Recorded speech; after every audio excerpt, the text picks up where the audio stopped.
My name is Jaime Boan. I'm the Transportation Manager at the City of Surrey.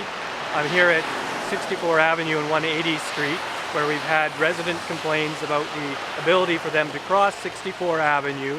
This issue has been raised to the city approximately a year and a half ago. It's a very complicated location. We undertook studies to determine the need for a special crossing and the particulars of it. Unfortunately, there's a crest vertical curve, a hill, right prior to this intersection, which creates safety concerns. The number of students crossing the location to the school warranted a pedestrian crosswalk, but nothing more than that. However, from an engineering perspective, we didn't consider that that would be safe. We were worried that we would be increasing the risk to the students crossing the street.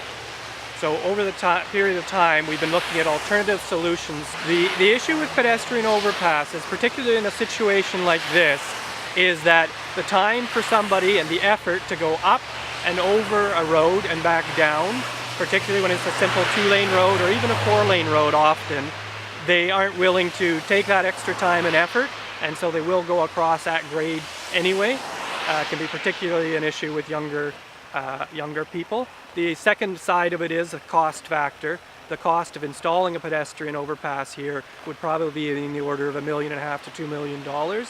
It also would have impacts to the immediate residents surrounding there.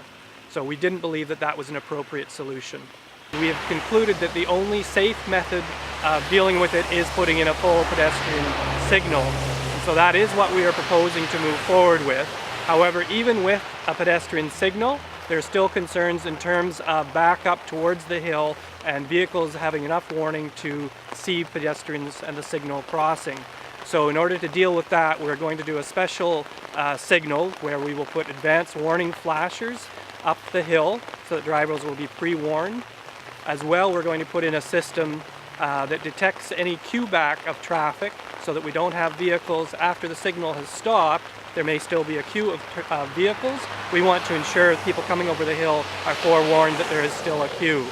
It has been a challenging project in that, as I was noting before, the volumes of the pedestrians going across, the complications of the profile of the road make it quite a complicated location. The signal will occur right at this intersection.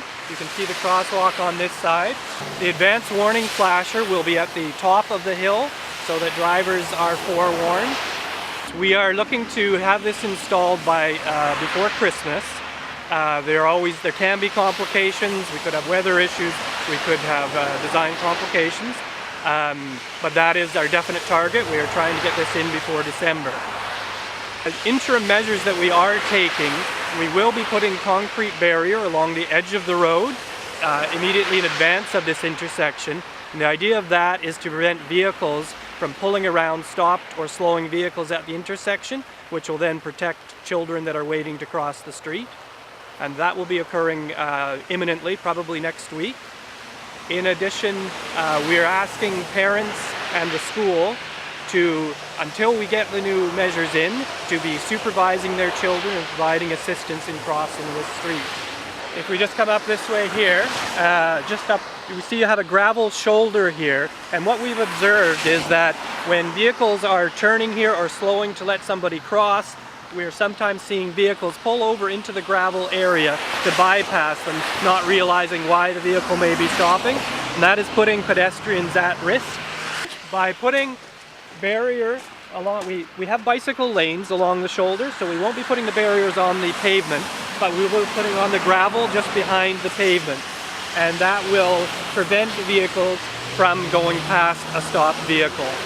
At this point, we weren't intending to put barrier on that side because the approach is the location where you need to prevent the cars from going past.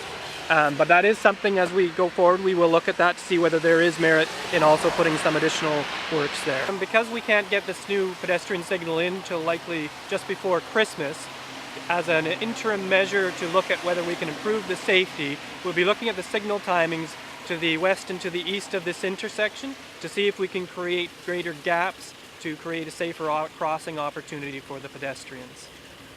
We'll be meeting with the school PAC on November 9th to go through our plans, get any other further input from them and explain the situation, and also try to get the school and the parents involved in the entire process.